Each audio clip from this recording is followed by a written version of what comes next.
Welcome back, everyone, from the break. I hope that you were able to get good nourishment, some tea, coffee, and some food. I'm really excited to begin our next session with our speaker, Dr. Henrietta Mann. I feel really a great honor to be introducing her. I haven't met Dr. Mann, but when I was doing the research on her bio, I just felt such a strong connection to just our community and the work nationally. And, she is a citizen of Cheyenne Arapaho tribes of Oklahoma. And as we were hearing this morning from Sharon Day, Dr. Mann was born in 1934. Her father was a farmer and raised cattle on their family's allotment land, and her mother was a chicken farmer. And her great-grandmothers were white Buffalo women who was one of the survivors of the Sand Creek Massacre. And her other grandma was Vister, who was a survivor of the Washita Massacre. And so when we think about the things that Sharon shared this morning about 7 generations and our connection to our ancestors, and then also the connection into the future, I was really just thinking about that a lot when I was learning more about Dr. Mann. Her first language is Cheyenne, and even after she started school, her aunt came to her daily and with after school lessons about the Cheyenne culture. And in 1973, so this, just for context, this was the year my older sister, who was about 4 years older than me, was born. Dr. Mann wrote a paper called Developing a Native American Studies Program. And she advocated at that time, again, like before I was here, to have the creation of a Native American Studies programs in academia. And she did that for colleges and universities and schools across the country, and really creating models to develop not only self-awareness for ourselves as Indigenous people, but to allow for American Indians to be empowered with self-determination. And so all of this really laid the groundwork for the transformational work she's done throughout her lifetime. And it is important for us to know where we come from and our generational and ancestral strength and power and knowledge that we bring with us. She's the endowed chair of the Native American Studies at Montana State University in Bozeman. She taught 28 years at the University of Montana, Missoula, and was a professor of Native American Studies. And she's also made her mark at the University of California, Berkeley, Harvard University, and Haskell Indian Nations University. Dr. Mann served as a director of the Office of Indian Education Programs and deputy to the Assistant Secretary of the Bureau of Indian Affairs. She was also the national coordinator of the American Indian Religious Freedoms Act Coalition for the Association of American Indian Affairs. And not to mention, she was also an elected board member for her tribal community and a leader who got results and brought resources into her community. In 1991, Rolling Stone magazine named her as one of the 10 leading professors in the nation.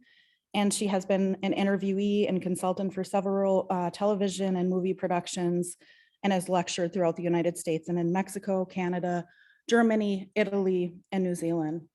And so with great honor, I welcome Dr. Mann to the room with us today. Welcome. Thank you, Nevada. What a wonderful introduction. You have hit upon many items that in my older age I've already forgotten. I would like to say, of course, like all of you here, I am a woman of the people. I belong to the Cheyenne people of Oklahoma and Montana. And it is my honor to have been invited to share a little bit of time with you. I made sure I got onto Zoom in plenty enough time, and I watched many of you walk up the stairs and out to your break, and I was just impressed with the many lovely ribbon skirts that a lot of you are wearing. It certainly is a hallmark of our traditional dress in a contemporary sense. And so I was pleased to see that. And I also want to thank you and feel that I am exceptionally honored to spend this sacred day with you most beautiful and powerful sisters, nieces, granddaughters, all my relations. It is a high honor to sit in your gathering and to think about the theme of this gathering, knowing that we each carry wisdom and knowledge from 7 generations past and even beyond that. And for us as Indigenous women, women born from this land, the past is not a period of time that has disappeared into yesterday, nor is it gone forever. Time is a continuum that exists as a living past for us with extreme contemporary relevance. We are fortunate that we maintain that connection with our ancestors and their traditional wisdom. We also know that we carry their teachings as a sacred trust, and that we understand that such knowledge must be passed on 7 generations into the future. Thus, the past continues to live in each of us. The blood that ran through the veins of the 2 great-grandmothers that Nevada mentioned flow through mine with their own genetic kind of memory, so that I remember the past. I know that one of my great-grandmothers was passed in what was born in what we now know as the state of Wyoming in about the year of 1853. And she passed down to me through her son and through her son's son, to me, knowledge that she carried also as a woman of the people. We know that we each carry cultures and knowledge from the past that extend backward in time to a period that certainly precedes Christopher Columbus. Our knowledge goes far back into the past, to the beginning of time, to our creation as this land's first peoples. And we stand in the present with the ancient knowledge and the wisdom of our grandparents. Such ancient teachings flow seamlessly through us as a sacred trust for the 7 generations into the future. It is easier to learn life's lessons from the past than for us to foresee the future. We can only prepare our grandchildren's grandchildren for a time that we do not know is going to transpire. And so it is incumbent upon us as the current generations to make certain that our descendants carry the teachings that will ensure the ongoing survival and distinct identity of the peoples to whom we each belonged. Our grandparents taught and they expected us to leave the earth as beautiful and as bountiful as we found it. We also were to keep our grandmother or Mother Earth company and to protect her as one would do their physical grandmother or physical mother. And for the Cheyenne, to whom I belong, the stewardship responsibility is a sacred mandate that is embedded in our creation story. The Creator, All Spirit, looked at creation, the entire creation, and the Creator, Great Spirit, said that the earth was the most beautiful of anything that had been created. And we know that we live upon a beautiful, bountiful earth, and that we have stewardship responsibilities here for this grandmother or mother of ours, our first mother. So consequently, not only must our descendants inherit a peaceful and abundant earth, they must also be taught and reminded of their stewardship responsibilities and their obligations, especially today in the context of global warming and climate change. As but one member of my generation, I feel so sad that we are leaving our grandchildren to address this critical time in their future.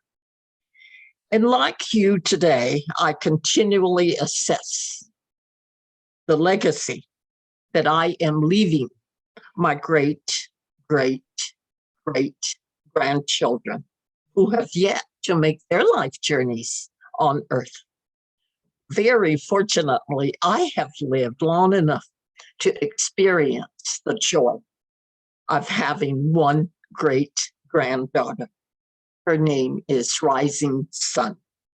The other generations are yet awaiting their journey here on earth. And not only do we carry a desire of a good life on a good earth for all our descendants, but we must also be conscious of the purpose for which we have been sent here to earth. We were given life to serve, to fulfill a purpose for us as Cheyennes in our one-time journey around this beautiful grandmother earth of iron. I hope by now that I have correctly identified my earth purpose. From the age of 8, nearly 80 years ago, I wanted to become a teacher, an educator. And I decided I wanted to do that when I experienced my very first critical case of discrimination and cultural bias in my school. I believe and I hope that I have carried my purpose in life in both a career and a cultural sense. I am a retired university professor, and as publicly announced in our Sundance Lodge, I am the oldest Sundancer in both the Southern and the Northern Cheyenne nations. I have gone through the many years of instruction. And since that time, I have instructed and painted 4 Sundance women. And I have plans at this moment to instruct the 5th one in our ceremonies this year.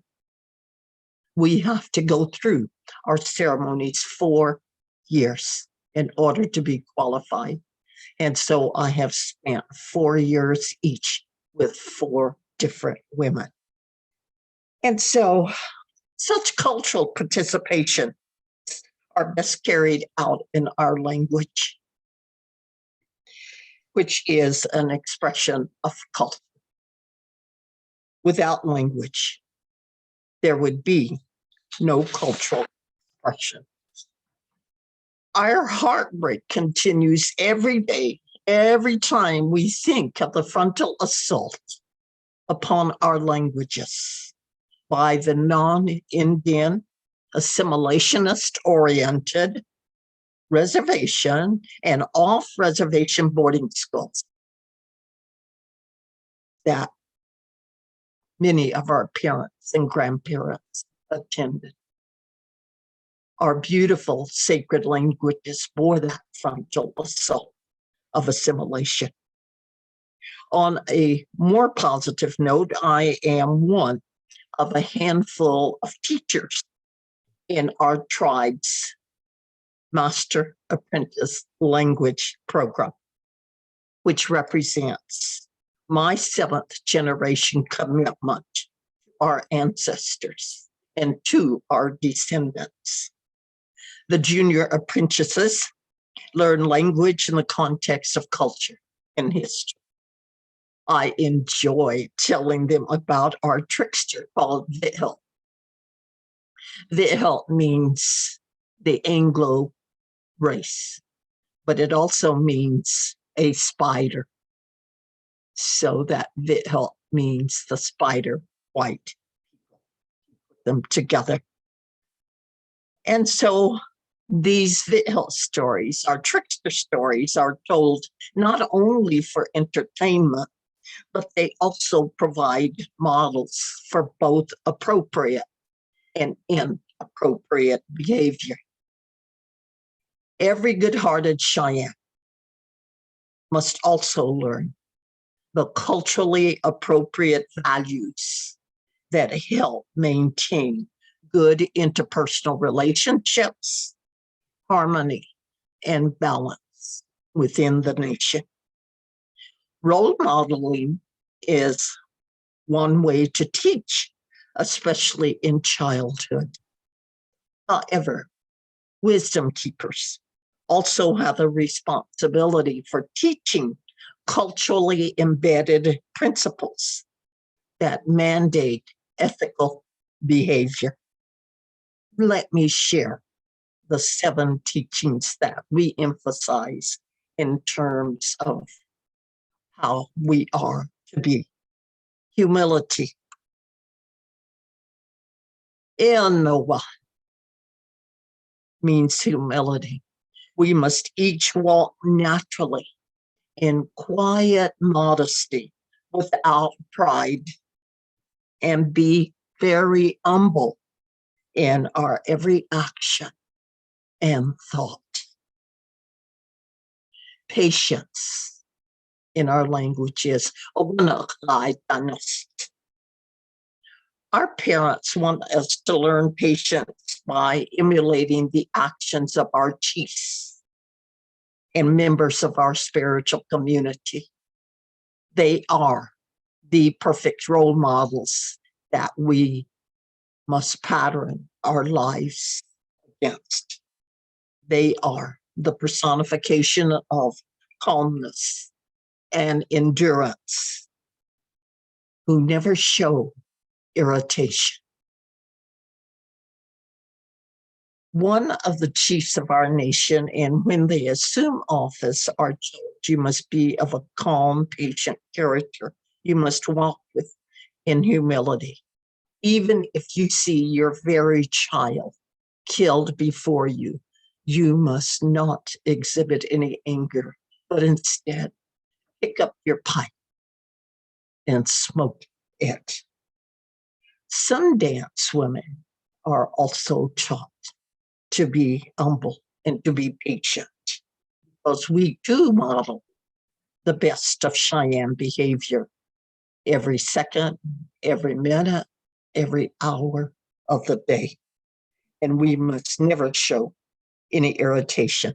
And as grandmothers in our ceremony, we are grandmothers to all tribal members, to all the children, and by extension, all the children of the world. Sundance grandmother has millions and billions, perhaps, of grandchildren. For us, grandmother is a title of respect. And then there is compassion, which we say in Shivatsta. Compassion is a human characteristic of being sympathetic and forgiving. I have heard us described as a peoples who have the ability to forgive the unforgivable. Our name as Cheyenne people always translates into English among some people as the people-hearted alike, the people with the same kind of heart, meaning that we speak the same language, we carry the same values, and that we are a loving, compassionate people. In Shivatsta is very important. And then there is honesty. Ze'onitsil means that which is true. Being honest and telling the truth is a cultural imperative established by sweet medicine, the good man who established the Cheyenne traditional government, our soldier societies, our values, and our strong law ways as a people. And those teachings were brought to us from our sacred mountain, which is the spiritual center of the Cheyenne universe that we call Bear Butte, located on the periphery of the Black Hills in South Dakota. The fifth value that we are told to carry is generosity. And we say, someone is very generous with the heart, with the mind, with the thinking, not just with material items. She is generous. And our Creator, the Great Spirit, and our grandmother, the Earth,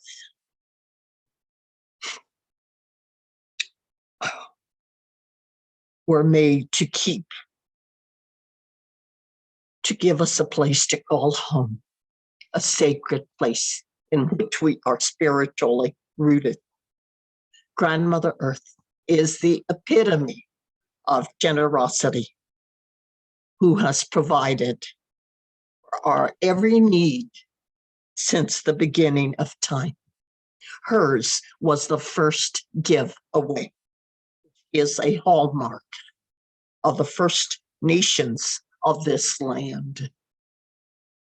As the first peoples to live on this earth, we are an exceptionally generous people. Then another value we carry is respect.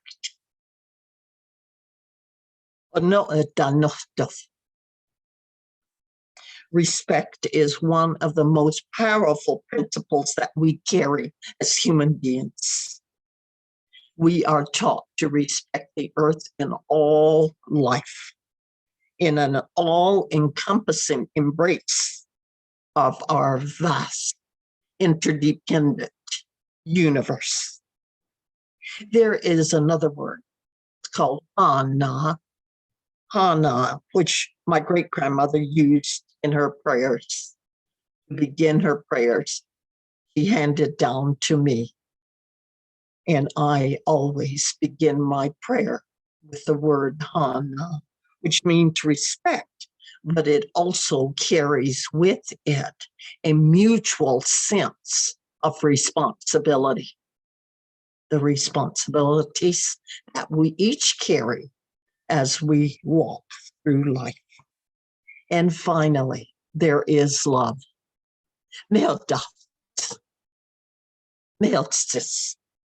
Love is that deep, powerful feeling that we have for all our kin, all the relatives of Earth, not just the humans, but the tree people, the crawling people, the flying people, the four-legged people, all life, the tree people. We must love them, for we know they love us. We would be diminished without love. Then we have that 7, I would say, Cheyenne minor ceremonies. The number 7, of course, is sacred to us. Our stories have the creation of the 7 stars of the Dippers and on, 7 brothers and the like. And these 7 minor ceremonies are used to seek good health in body, mind, and spirit. They are used to seek direction for one's life. They are used as prayers of thanksgiving. And they are used to nurture one's spirit. You can fast, you can use the pipe, you can use cedar, you can make food offerings, you can make cloth offerings, you can use water, or you can go into the sweat bath to fulfill each of these responsibilities. Our human teachings are important, especially as we walk into a time of technology, which pulls our youth away from interpersonal contact. With increasing minimal contact between and among the 2-legged upright walkers, our values and our ways of life can disappear into the background. We must emphasize human contact, and we must pass down the teachings that I have cataloged for you, our value system, our ceremonies that we can use on a daily basis. Becoming a member of my Sundance community increased my depth of learning, and it required learning sacred knowledge from long ago and passing it down to the younger generations for them to pass on 7 generations into tomorrow. That is 7th generation thinking and 7th generation philosophy. I became, around the turn of the century, involved with Indian nonprofit organizations. And I am the current chair of the 7th Generation Fund for Indigenous Peoples. And one of the core tenets that we advance as 7th generation is the unique wisdom, knowledge, cultures, and practices that shape and inform the vitality of future generations, supporting Mother Earth's abilities to nurture and to sustain life. That is one of the continued kinds of responsibilities that we carry as this land's first children. We are here. We are still here.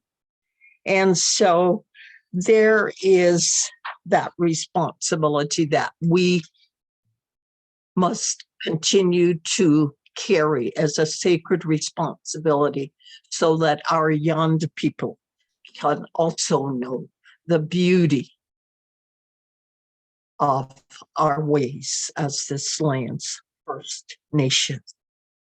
We know that non-Indian education has attempted to eradicate our cultural teachings, but our teachings have withstood the test of time. They can be revitalized again in immersion schools, tribally controlled schools, summer cultural camps, and in our family environments where mothers continue their roles as the first teachers of their children. I am so proud of all of you who continue to teach your children, our children, the beloved ways of our grandparents, so that we infuse our children with 7th generation thinking and teachings, just as it was in the past. It is now their time, our descendants' time, to carry their priceless cultural legacy to the 7 generations ahead. Thank you for letting me spend this time with you. I honor you. I love you. Continue to walk into the sunlight. Thank you. Miigwech.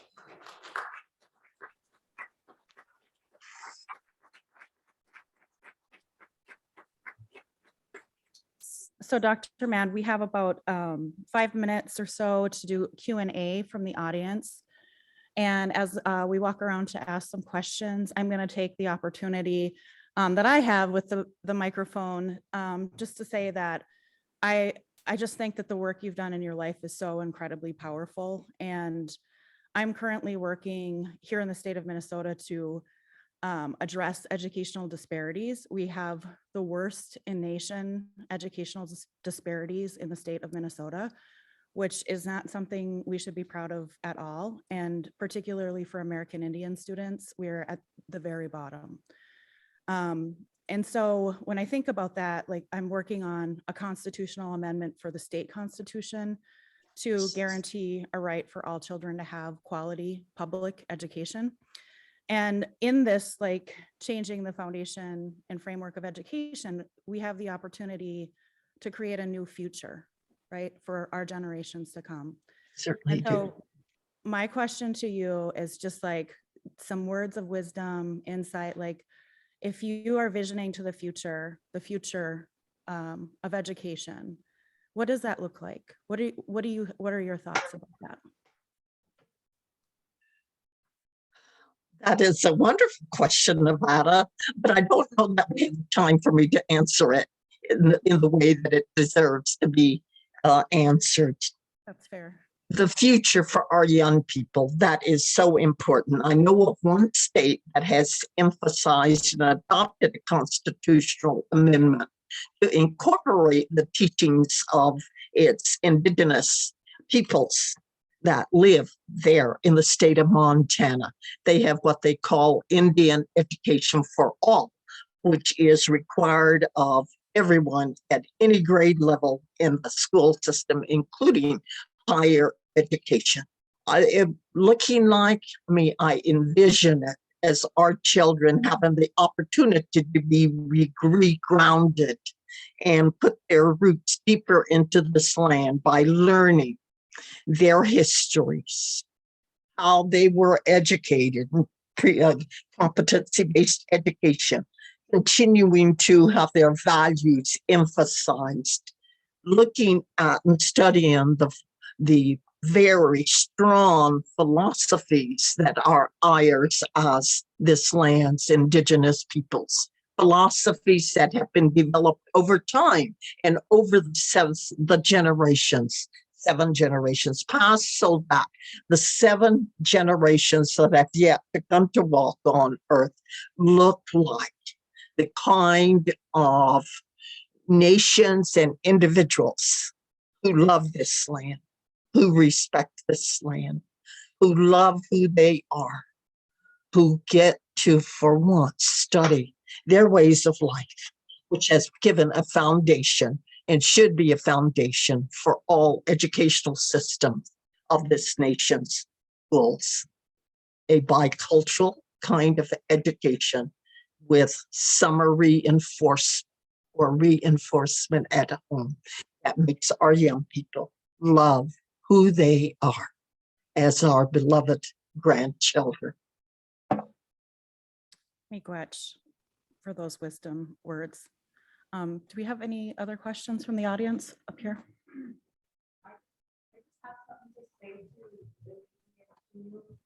I'm a great grandma and I teach the Lakota language, and I applied for a position with our school in Minneapolis for behavioral management of our children, because I am a great grandma. I can reach past a lot of the things that the Caucasian people do. But again, I was told yesterday that I don't meet the qualifications to be a teacher. But like you said, I hope you ratify this state to build a school just primarily for natives, so we won't share our classroom space with other white people, Somalian cultures, you know, them entities that came to and on our properties. This is the Tokawiape's land. We're the First Nations, but yet we're forced to share, forced to share, forced to share.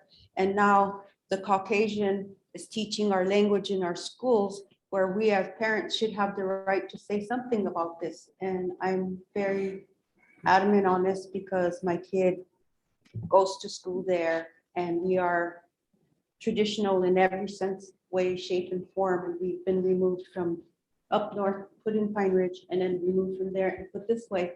And now we have to deal with the school systems who don't work with the Native American people. So today I'm a veteran, and I'm looking outside of where I'm at now to work. But then I thought, no, I'm gonna stay there with my kids, even if I do it as volunteer again, because this is important to us to be learning our own history, our own culture, and our own ways, because I was a boarding school student that was, they tried to knock it out of me, but they couldn't do it. And they're still not gonna do this to me today. I'm gonna stand here, and I hope I have you people to set up a school in a land that owes the Native Americans so much, including clean water. You know, we need that for our children. This is our 7th generation we're talking about, and they're important to us and our existence. From this 7th generation to the next 7 generations, we gotta put a stand up here, gotta take a stand. So I'm really proud that this group does what it does for the water and for the people. And that lady speaking right there, really proud of you being so educated and being here for us today. Miigwech, thank you for sharing. Are there any other, I think we have time for one more question. Dr. Mann, do you have any response? I would say that we need to continue to carry our responsibility for educating our descendants, our children and grandchildren. And I think I close with saying we need to develop our own immersion schools, whether they are during the summer or after school, because our children need to have the kind of sacred knowledge that we carry as the first teachers of our children. And of course, they need to learn who they are as this land's first beloved children, and to take that and put it alongside what they are mandated and lawfully required to learn in the public schools of this nation. I would also like at this moment to acknowledge my friend Sharon Day and wish her continued health and a good, long, and happy walk on this land. Hello.